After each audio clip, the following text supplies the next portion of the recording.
সম্মানিত সভাপতি,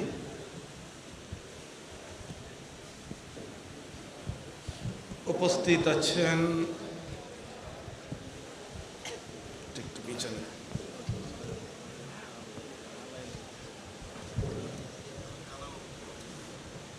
আজকের এই রুহানি ইমানি নুরানি কনফারেন্সের মেহমানে আলা, আধ্যাত্মিক প্রাণ পুরুষ হযরতুল আল্লামা আলহাজ শাহজাদা সৈয়দুল মিল্লাত আল কুতুবী দামাত বরকাতুহুল আলিয়া, আমার খুব শ্রদ্ধেয় এবং খুব প্রিয় মানুষ, আমি যাকে খুব অন্তর থেকে সম্মান করি। দরবারকে যিনি আলোকিত করেন, আমরা তো এখন আলোকিতদের চিনি না, আলোচিতদের চিনি। বাংলাদেশের অনেক ব্যক্তি আলোচিত, ভাইরাল, কিন্তু যারা প্রকৃত আলোকিত মানুষ তাদের আমরা চিনি না। উনি আলোকিত মানুষ। অন্ধকারকে তাড়াতে হলে লাঠি পেটা করে অন্ধকারকে তাড়ানো যায় না, আলো দিয়ে তাড়াতে হবে। প্রকৃতপক্ষে অন্ধকার বলতে কিছু নেই, আছে আলোর অনুপস্থিতি। কিছু মানুষ তরিকতের আলো দিয়ে অন্ধকারকে তাড়ান, তাদের মধ্যে একজন উনি। আর আমার আরেকজন প্রিয় মানুষ, যিনি প্রধান অতিথি ছিলেন, সাবেক মেয়র আলহাজ মাহমুদুল ইসলাম চৌধুরী, এবং কিছুক্ষণ পূর্বে প্রধান আলোচক, ইনি আন্তর্জাতিক বক্তা। আমরা ওনাকে হয়তো সবাই চিনি না। চিনতে ভুল হলে সম্মান করতে ভুল হয়। আমেরিকার রাষ্ট্রপতি যদি আপনার পাশে বসে থাকে, আপনি না চিনেন, আপনি সম্মানিত করবেন না, সম্মান করবেন না। ইনি একজন স্কলার, আন্তর্জাতিক ব্যক্তি। আবার আমাদের দেশে 2-4টি ইউনিয়নে ওয়াজ করে আন্তর্জাতিক বক্তা। তাদের কাছে মালয়েশিয়া বাংলাদেশের কোন পাশে পড়ছে যদি জিজ্ঞেস করে বলতে পারবে না। উনি কিন্তু সেরকম আন্তর্জাতিক বক্তা না। উনি পড়াশোনা করে ভার্সেটাইল জিনিয়াস, বহুমুখী জ্ঞানের অধিকারী যাকে বলা হয়। উনি বক্তব্য রাখলেন। ওনার বক্তব্যের পর আমার বক্তব্য আপনাদের ভালো লাগবে কিনা জানি না, আমি চেয়েছিলাম আগেই বক্তব্য দিয়ে দিতে। সুতরাং উপস্থিত আছেন, উনি বক্তব্য দিলেন শাইখ মোহাম্মদ সাইফুল আজম বাবর আল আজহারি, বিশেষ মেহমান মাওলানা মোহাম্মদ ইলিয়াস আজম নুরি, মাওলানা মোহাম্মদ শাকওয়াত রেজা আল কাদরি। আমি কোনো বিশেষ বক্তাও নই, জ্ঞানী মানুষও নই। আমাকে বারবার আমি আসতে চাইনি, আমি অন্য কাজে বেশি ব্যস্ত থাকি। আমি কিছু পড়াশোনা, কিছু লেখালেখিতে ব্যস্ত থাকি। সাজ্জাদ আল মালিকি সব কাজ টুইটার আলোর গতি, কিন্তু আমার মনের গতি তার চাইতে হাজার হাজার হাজার গুণ বেশি। মনকে আরবিতে বলা হয় কাল্প। কাল্প মানে লড়াচড়া করে। আপনার কাল্প নাম দিছে, সপ্তম আসমানে চলে যায়, অষ্টম আসমানে চলে যায়, স্থির থাকে না। কল্পকে নিয়ন্ত্রণ করতে পারেন আল্লাহর ওলিরা। যিনি কল্প নিয়ন্ত্রণ করেন তিনি নিজেও এক সময় আল্লাহর ওলি হয়ে যায়। আমি আর একটু সহজ করছি। কেন আমরা বিশাল সংকটের মুখোমুখি হয়েছি? পৃথিবী নামক গ্রহটি। আধুনিক বিজ্ঞানীদের শ্রেষ্ঠ বিজ্ঞানী বলা হয় আলবার্ট আইনস্টাইনকে। আইনস্টাইনের কাছে প্রশ্ন করেছিলেন তৃতীয় মহাযুদ্ধ কেমন হবে। তিনি বলেছিলেন তৃতীয় মহাযুদ্ধের কথা বলতে পারি না, চতুর্থ মহাযুদ্ধের কথা বলতে পারি। তার কাছে প্রশ্ন করেছিলেন চতুর্থ মহাযুদ্ধ কেমন হবে। তিনি বলেছিলেন চতুর্থ মহাযুদ্ধ হবে হাতে হাতে লড়াই, ইট পাথর হাতিয়ার। অর্থাৎ তৃতীয় মহাযুদ্ধ এমন ধ্বংসাত্মক হবে, পৃথিবীর সমস্ত অস্ত্রশস্ত্র ধ্বংস হয়ে যাবে। চতুর্থ মহাযুদ্ধের জন্য আর কোনো মারণাস্ত্র থাকবে না। এই মানব বিধ্বংসী পৃথিবীটা ধ্বংস হবে। এই যুদ্ধটি কোথা থেকে শুরু হবে? ইউরোপ থেকে, রাশিয়া থেকে, আমেরিকা থেকে, ভারত থেকে, বাংলাদেশ থেকে, জাপান থেকে। এইখানে আমরা কেউ বলতে পারি না, কিন্তু একটি কথা বলতে পারি, এই যুদ্ধটি শুরু হবে দুষ্ট চরিত্র মানুষের মন থেকে, কলব থেকে। কলবকে যদি পরিশুদ্ধ করে না যায় ওলিয়া কেরামের দর্শন দিয়ে, এই পৃথিবীটা হলপ করে বলতে পারি ধ্বংস হয়ে যাবে। এই আধুনিক সব নষ্ট হয়ে যাবে। এইখানে আমাদেরকে যেতে হবে। সাহিত্য বিজ্ঞান আমাদেরকে জানিয়েছেন 70% রোগ মানসিক, 30% রোগ আঘাতজনিত জীবাণুবাহী। আমরা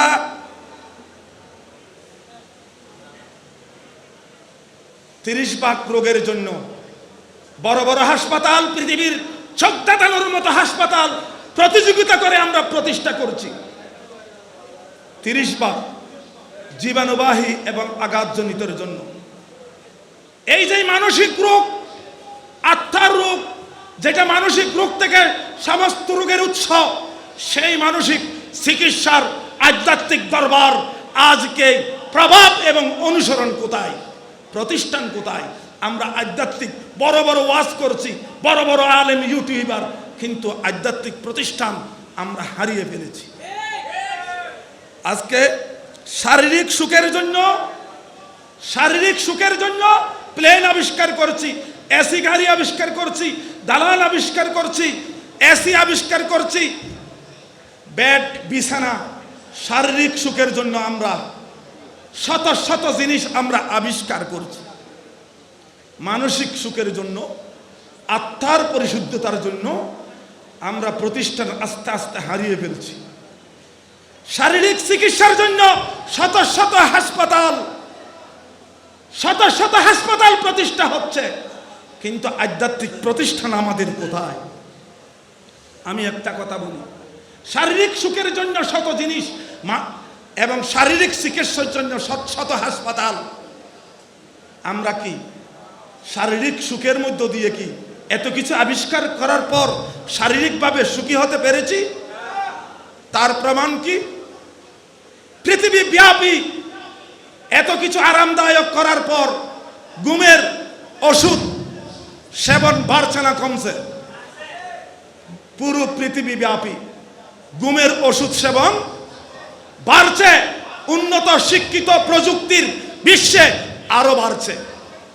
সারা পৃথিবী ব্যাপী আত্মহত্যা বাড়ছে না কমছে? উন্নত বিশ্বে আত্মহত্যা আরো বেশি বাড়ছে। একটু সুখের জন্য মাদক বাড়ছে। ফ্রাস্ট্রেশন থেকে দরবার না, ফ্রাস্ট্রেশন থেকে মুক্তির জন্য মাদক সেবন বাড়ছে। আগে মাদক ছিল ফল ফ্রুট ভাত থেকে, এখন কেমিক্যালের মাদক, ইয়াবা টিয়াবা, এগুলা কেমিক্যালের মাদক।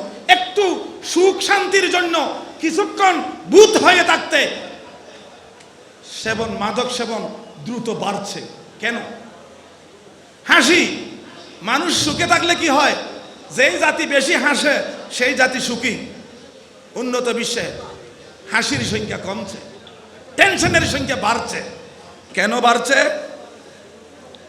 বাড়ছে? আমাদের কাছে সিনার জ্ঞান, বাবর সাহেব যেটা বললেন, আধ্যাত্মিক জ্ঞান, হুজুর কেবলার দরবারি জ্ঞান আমাদের কাছে আজকে হারিয়ে যাচ্ছে। এখানে চিন্তা করতে হবে। আমি ছাত্র জীবনে ছাত্র রাজনীতি করতাম। দেওয়ালে দেওয়ালে একটি স্লোগান লিখতাম, শিক্ষা আনে চেতনা, চেতনা আনে বিপ্লব, বিপ্লব আনে মুক্তি। আজকে 55 বছর বয়সে এসে আপনাদের কাছে স্বীকারোক্তি দিতে চাই, আমার এই স্লোগান ভুল ছিল। কেন? শিক্ষা যদি মুক্তি আনত, বাংলাদেশের এই শিক্ষা যদি মুক্তি আনতো, আধ্যাত্মিক শিক্ষা নয়, দরবারি শিক্ষা ছাড়া শিক্ষা যদি মুক্তি আনতো, তাহলে বাংলাদেশ 5 বার দুর্নীতিতে চ্যাম্পিয়ন হয়েছে। পৃথিবীর সেরা দুর্নীতিগ্রস্ত রাষ্ট্র হয়েছিল একবার, 5 বার। সবচাইতে 1 নম্বরে বেশি ভূমিকা রেখেছে কারা? সবচাইতে মেধাবী, সবচাইতে শিক্ষিত, বুয়েট থেকে যারা ইঞ্জিনিয়ার বের হয়েছেন, তারাই সবচাইতে দুর্নীতিগ্রস্ত রাষ্ট্র হওয়ার পিছনে 1 নম্বরে ভূমিকা রেখেছে। সর্বোচ্চ শিক্ষিতরাই যদি, সর্বোচ্চ মেধাবীদের কারণে যদি জগতের সেরা দুর্নীতিগ্রস্ত রাষ্ট্র হয়, এই শিক্ষা আমাদের মুক্তি দেবে না। অর্থনীতিবিদ আবুল বারকাত সাহেব চমৎকার তথ্য দিয়েছেন। তিনি বলেছেন, বিসিএস পরীক্ষায় যারা সর্বোচ্চ মার্ক পান, তারা চাকুরিতে চয়েস করেছেন 1 নম্বরে কর বিভাগ, বেতন বেশি নয় চুরি বেশি। 2 নম্বরে কাস্টমস, বেতন বেশি নয় চুরি বেশি। 3 নম্বরে পুলিশ, বেতন বেশি নয় দুর্নীতি বেশি। শিক্ষকতায় দুর্নীতি কম, 17 নম্বরে শিক্ষকতা। আমাদের আজকে চিন্তা করতে হবে, আমরা যদি এই শিক্ষা আমাদের কোনোদিন মুক্তি দেবে না। কোন শিক্ষা মুক্তি দেবে? দরবারি শিক্ষা, সিনার জ্ঞান, আধ্যাত্মিকতার জ্ঞান। সেই জন্য মহাকবি মিল্টন বলেছিলেন, education is harmonious development, body, mind and soul. Education কি? শরীর, আত্মা, মনের সামঞ্জস্যপূর্ণ যেই শিক্ষা উন্নতি করবে, সেই শিক্ষাই আমাদের মুক্তি দেবে। তো হার্ট এবং সোলটের, আত্মার উন্নতি কোন শিক্ষা করে? বাইরের শিক্ষা না ভিতরের শিক্ষা? 21 শতকের স্লোগান কি? পৃথিবীর 21 শতকের স্লোগান ইনফরমেশন সুপার হাইওয়ে। 21 শতকের জনপ্রিয় স্লোগান গ্লোবাল ভিলেজ, বিশ্ব একটি পল্লী হয়ে গেছে। 21 শতকের জনপ্রিয় স্লোগান ওয়ার্ল্ড ইজ ফ্ল্যাট, পৃথিবী সমতল। প্রাচীনকালে আমরা জানতাম পৃথিবী সমতল, বিজ্ঞান আমাদের জানালো গোল। এখন আবার সমতল কেন বলা হচ্ছে? সমতল গোল হলেও গোল নেই, এক প্রান্ত থেকে আরেক প্রান্তে আসা যাওয়া, খবর নেওয়া, সংবাদ আদান প্রদান সমতল সহজ হয়ে গেছে। পৃথিবীর জনপ্রিয় slogan world is not enough.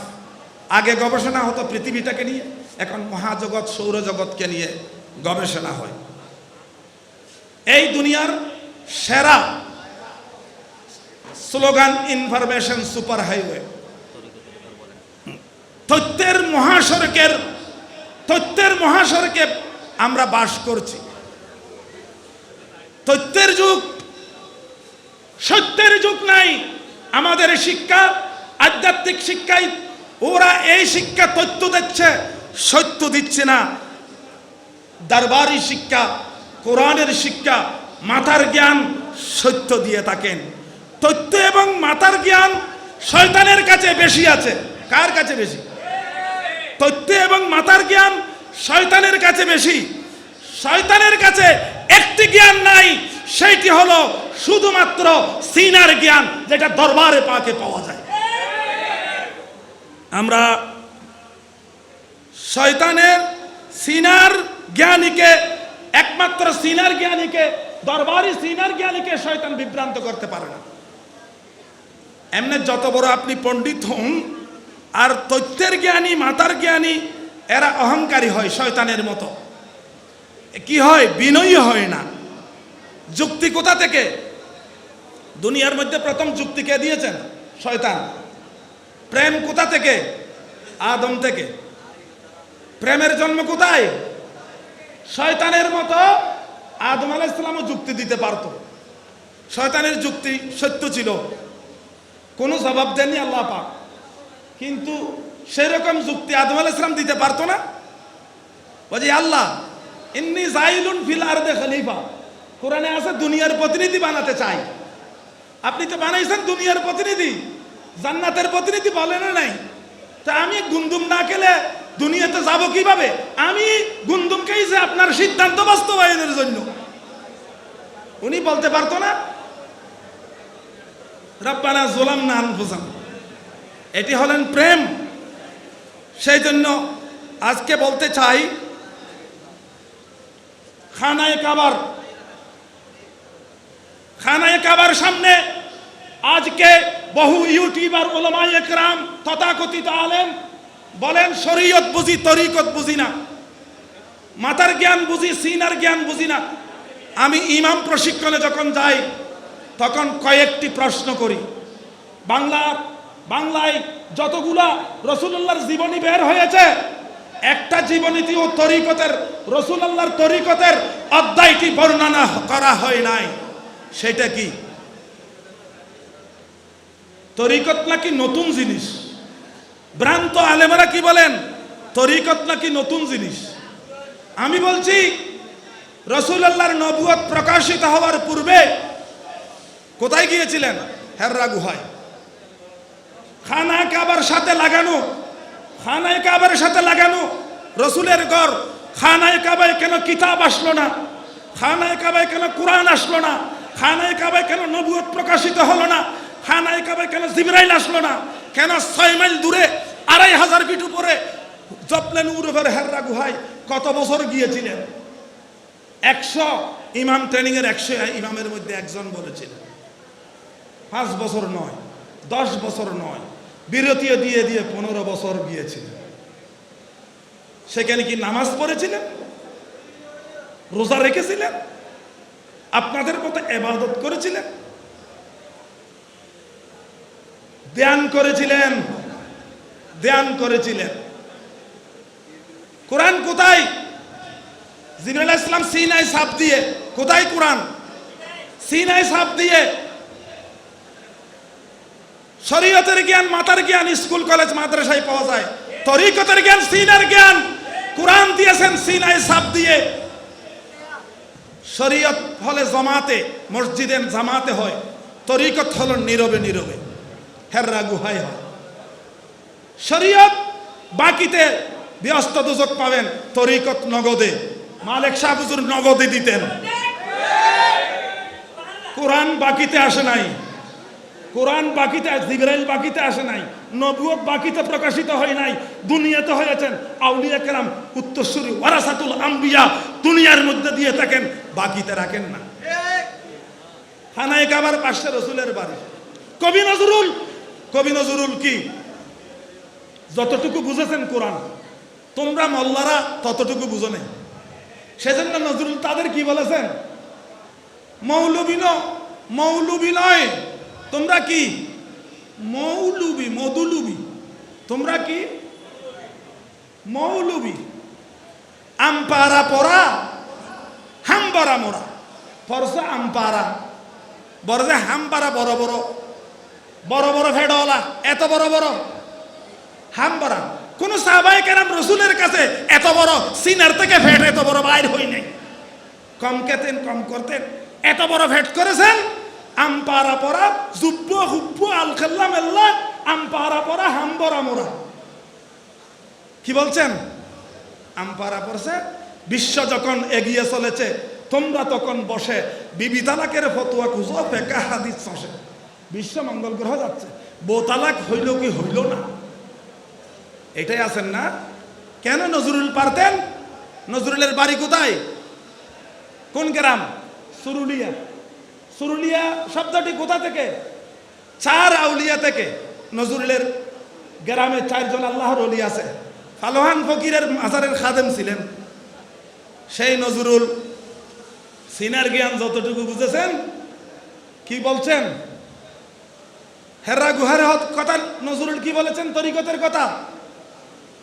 কিতাব মসজিদে আসছেন, আল্লাহর কিতাব কোথাও না সিনাই। কিতাবগুলো আসমানি কিতাব কোথায় এসেছেন? বহি শব্দটি কোথা থেকে এসেছেন? বহি থেকে। বই কোথা থেকে? বহি থেকে। ওহি থেকে। বইয়ের কানেকশন কোথায়? ওহি থেকে। বই আগে কাগজে আসছে না আগে সিনাই আসছে? কবি নজরুল বলছেন, তুর পাহাড়ের সুর শুনে ভাই প্রেমানন্দে জ্বলি, ফানাফির রসুল আমি হেরার পথে চলি।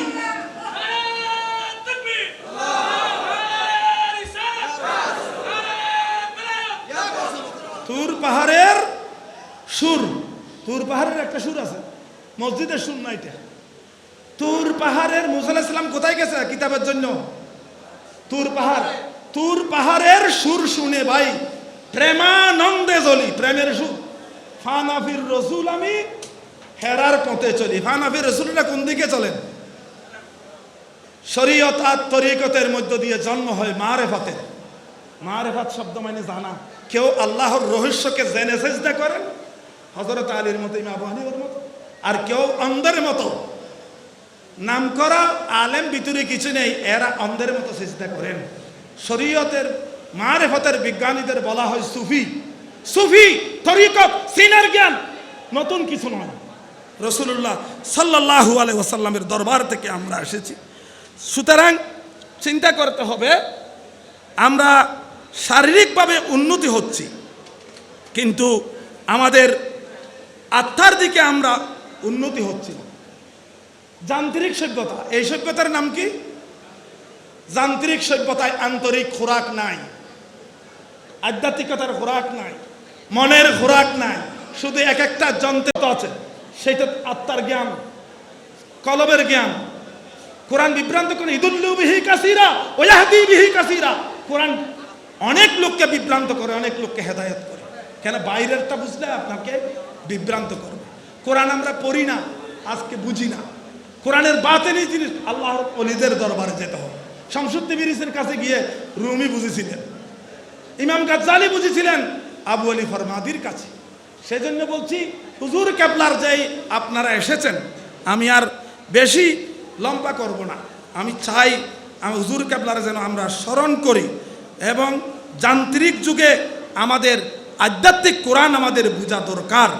আমরা জানি আউলিয়া কেরামের অনুষ্ঠান, এটা আদব রক্ষা করবেন। অনেকক্ষণ শুনছেন, আউলিয়ার কথা কোরআনে কোথায় আছে? এই মূর্খের দল, অলি এবং আউলিয়া কোরআনে 35 জায়গায় আছে শব্দটি। এই গুগল সার্চ করো, আউলিয়া অস্বীকার মানে কোরআন অস্বীকার, ঈমান নাই। এই মূর্খের দল 35, আউলিয়া এবং অলি শব্দটি কোরআনে 35 শব্দে আছে, কিন্তু ওরা বলেছেন অস্বীকার। আলা শব্দ, আলা মানে কি? সাবধান। নামাজের আগে আলা বলেন নাই পবিত্র কোরআনে। কেন? নামাজ নিয়ে এত বিতর্ক হবে না। যাকাতের আগে আলা, সাবধান শব্দ বলেন নাই। হজের আগে সাবধান বলেন নাই। কোন ইবাদতের আগে সাবধান বলেন নাই পবিত্র কোরআনে। অলির কথা যখন এসেছেন, বিভ্রান্ত মানুষ হবে। সেই জন্য আলা ইন্না আউলিয়াল্লাহি লা খাউফুন আলাইহিম ওয়া লা হুম ইয়াহজানুন, সাবধান। আপনি যদি একটা খারাপ কামের নিয়ত করেন, সহিহ হাদিস, যতক্ষণ করবেন না ততক্ষণ গুনাহ হবে না, গুনাহ লিখবে না। ভালো কাজের নিয়ত করেছেন, লিখে ফেলবেন। ধারণা করা গুনাহ না, যতক্ষণ করেন নাই। আপনি কাজ সম্পাদন করেন নাই, চিন্তা করেছেন, নিয়ত করেছেন, গুনাহ লিখবে না। কিন্তু পবিত্র কোরআনের ধারণা করাও একটা গুনাহ আছে। সেটা কি? ওয়ালা তাহসাবান্নাল্লাযিনা কুতিলু ফি সাবিলিল্লাহি আমওয়াতান বাল আহয়াউন ইনদা রাব্বিহিম ইয়ারযাকুন। তোমরা ওলিরা মারা গেছে ধারণাও করিও না, ধারণা করাও বা। কার কথা? নামাজ পড়ছেন, নামাজের শুরুতে কি ইহদিনাস সিরাতাল মুস্তাকিম? শুরুতে কি আনআমতা আলাইহিম, যেই পথে নিয়ামত দান করেছে। নিয়ামত কি? ফল ফ্রুট। নামাজের শুরুতে সূরা ফাতিহায় আনআমতা আলাইহিম, যেই পথে তোমার নিয়ামত, নিয়ামত ফল ফ্রুট, আনার বেদনা কি বলো? নবী ওলিদের পথ, সেখানে ওলির কথা। নামাজ শেষে আমাদের সুন্নি কিছু আলেম আছে, ওরা বলেছে নামাজে কাউকে সালাম দিলেও নামাজ ভাঙে, সালাম নিলেও নামাজ ভাঙে। এটা ঠিক। নবীকে সালাম না দিলে নামাজ হয়, এটাও ঠিক। নবীকে নামাজে সালাম না দিলেও নামাজ হয় না। বাইরের মানুষকে সালাম দিলেও নামাজ হয় না, নিলেও নামাজ হয় না। নবীকে সালাম না দিলে নামাজ হয় না। আমাদের বোকার দল, নবী না ওলিকে সালাম না দিলে নামাজ হয় না। ওয়ালা ইবাদিল্লাহিস সালিহিন, নেক বান্দাদের দিকে সালাম, ওলিদের সালাম না দিলে। নামাজের শুরুতে নামাজের শুরুতে উনি, নামাজের শেষে ওয়ালা ইবাদিল্লাহিস সালিহিন, আইয়ুহা আসসালামু আলাইকা আইয়ুহান নবী, নবী তোমারে সালাম, এতটুকু এনাফ না, ওয়ালা ইবাদিল্লাহিস সালিহিন, নেক বান্দা কারা, যারা সার্টিফিকেট প্রাপ্ত ওরা। সুতরাং আর বেশি বলবো না, অনেক বলে ফেলছি আমি। আপনারা সঠিক পথ অনুসরণ করবেন, আমাকে একটু দোয়া করবেন, একটি দোয়া, দুনিয়ার মধ্যে সম্মানের সাথে, মৃত্যুর সময় ইমানের সাথে জেনে যেতে পারি। সবাই দোয়া করবেন। ওয়া আখিরু দাওয়ানা আলহামদুলিল্লাহি রাব্বিল আলামিন। আসসালামু আলাইকুম ওয়া রাহমাতুল্লাহ। আলহামদুলিল্লাহ, মারহাবা মারহাবা। সম্মানিত হাজিরিন, এই মুহূর্তে মিলাদ কিয়াম দিয়ে আমাদের অনুষ্ঠান